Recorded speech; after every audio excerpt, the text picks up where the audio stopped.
Speak with me today. You're welcome. It's nice to be in your podcast. I wanted to ask you before we talked about the album. I wanted to ask you about the single you have out, "No Drone Zone." How did that one come to you? Where did that come from? Where actually the place I live, there is it's a no drone zone for real because there's some government buildings around and it's illegal to fly drones there and there are those official signs with no drone zone. So I thought about that could be a good title for the heavy metal song. Absolutely. And in the States, we're going through all kinds of problems with drones, the size of cars, taking over the skies, and the government's not even sure what they are. Yeah, I've seen the news just recently about these weird drone sightings in United States.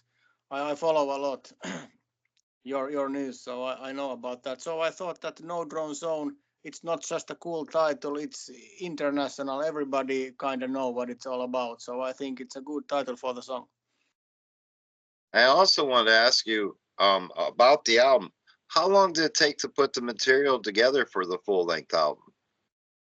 Well, I think it took some time. It was around the pandemic. We had nothing to do, no no shows or anything, and some guys who were in the lineup back then, they were somehow not so into this anymore. So I thought that now it's good time to write a bunch of songs and start to put up a full length because probably nothing happens for the year or two. So it took sometimes few of the songs were older ones. I had the Midnight Avenue, for example. That riff I had for the long time, but I never couldn't make up my mind how the song would, what kind of chorus would be. But then we we when we started to make it with the new singer Pete Ahonen, he came up with the good melody lines for most of the songs. So it was we put it together, but it took some time. Yes. And one of my favorite tracks on the album is Under the Gun. I wanted to ask if you could speak on that track. Yeah, actually, it's my favorite too, and it's my favorite to play live because there's happening. I mean, I like it when I have to play a lot, and if it was just power chords, I would get bored. So there's so many riffs and all kinds of little nuances here and there. So I like to play it very much, and it was actually the demo I made.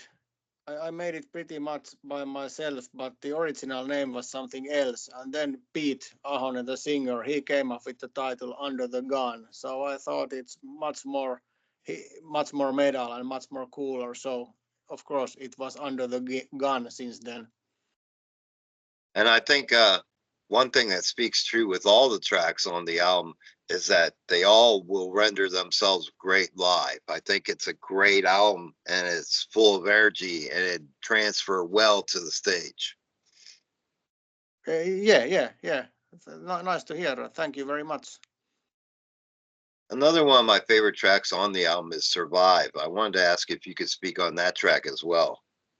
Yes, Survive actually seems to be the most popular one from the album because it's first fire action video that is not it's more than 80,000 views on YouTube, and it's much more than, for example, No Drone Zone. It was 50, 60,000 something, and this seems to be really popular with people and people like it live too. But yeah, I think it's a bit different.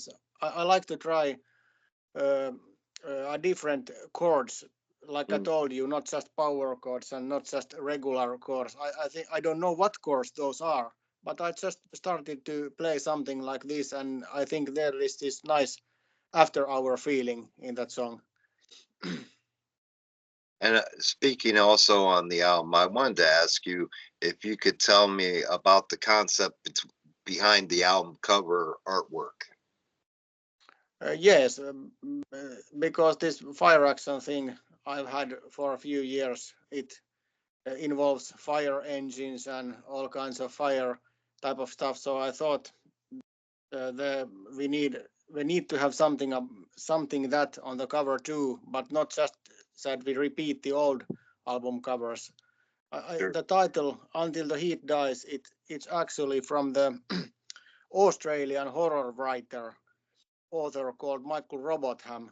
I've read some books by him, and there was this one line in some of his thrillers. Somebody said, "Until the heat dies down." I thought that if I drop the down, it would be a perfect title for the heavy metal album. So when I was putting together this first album, I thought that in the first place that the title will be Until the Heat Dies. And I wanted to ask you as well, what's the next step for the band? Will you take to the road?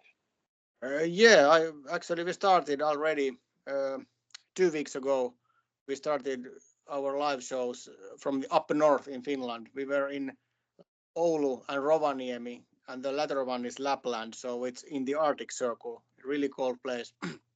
We started there, but I talked with the label earlier that we see if it's financially reasonable, and they see if it's financially reasonable to put us on tour in Europe, because most of the promotion and most of the interviews has been done in Germany and Netherlands and countries like this. So of course, if we play in Germany, there could even be some fans around, Sure, absolutely. because this type of stuff, it's not so popular in Finland. I think Finland is more brutal metal and more darker metal than Fire Action, so we don't get that much coverage in our home country that we got, for example, in Germany.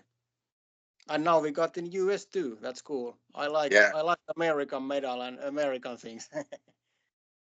Yes, we take our metal very serious here, and we have a rich history of it. It's something that I've been involved in since I was a kid, so it's definitely been strong here. Yeah. I wanted to ask you as well, can you tell me how we got here? How did Fire Action become a reality? Well, it was in my head a long time ago before anything came out of it. I was in traveling, and I was in New Zealand, and I was in a hotel in New Zealand, and there was this hotel safety sign. You know, when you're in hotel, there's our instructions what to do in case of fire. And that sign, the headline of the sign was Fire Action. And then I thought that, well, that would be a good name for the metal band.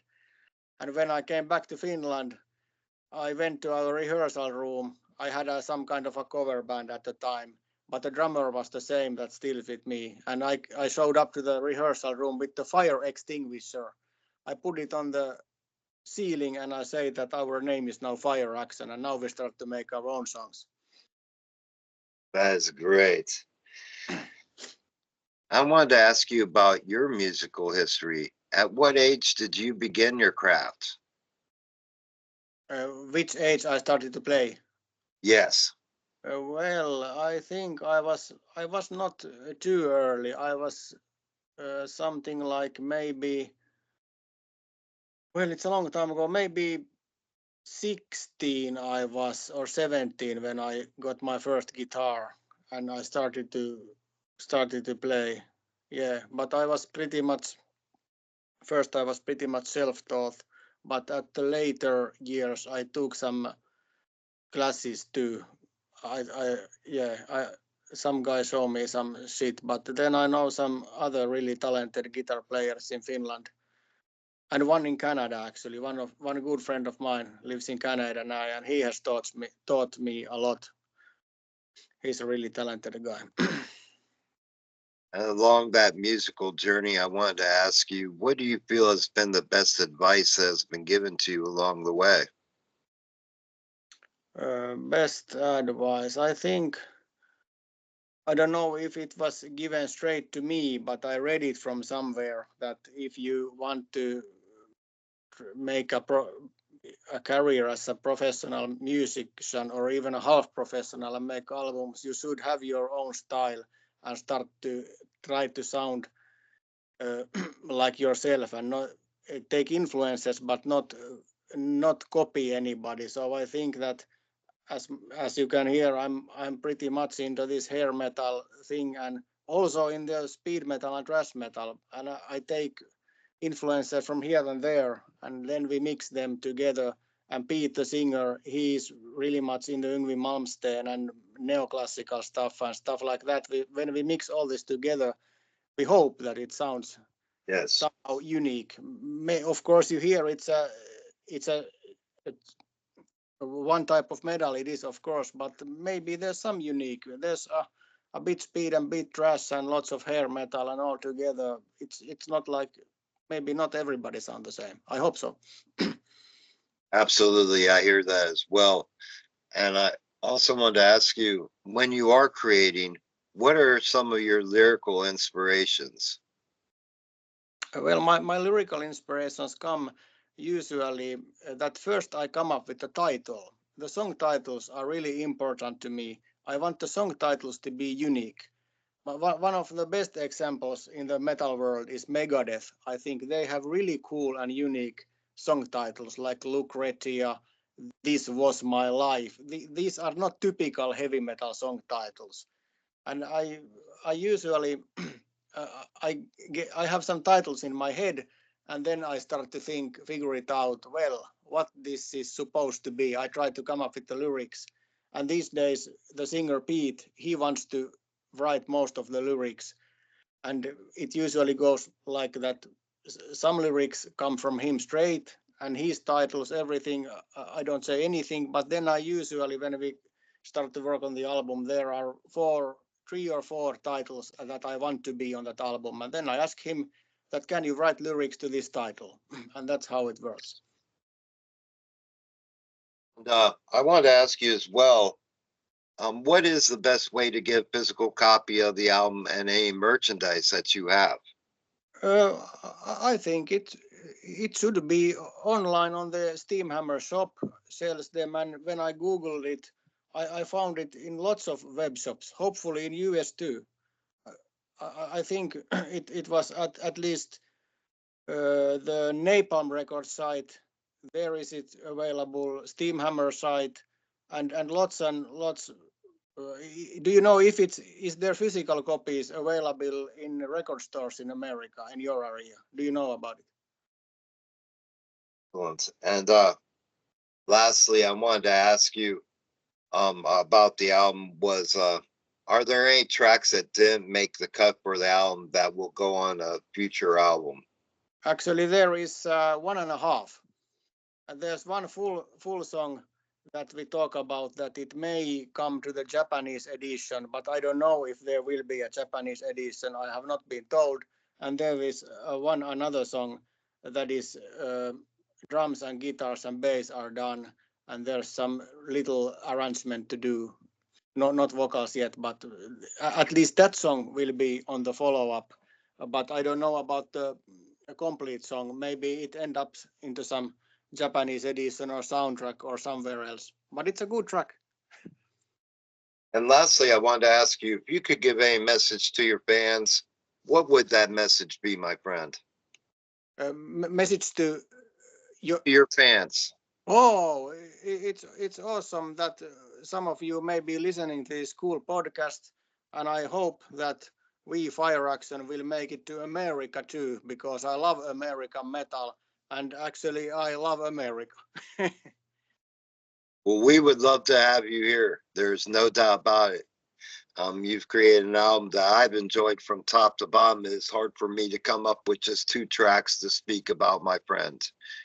This is a great album. Yeah, thank you very much. Thank you, my friend, and you have a great rest of your day. Yeah, you too. Have a great day. Take care, my friend. Cheers. Cheers.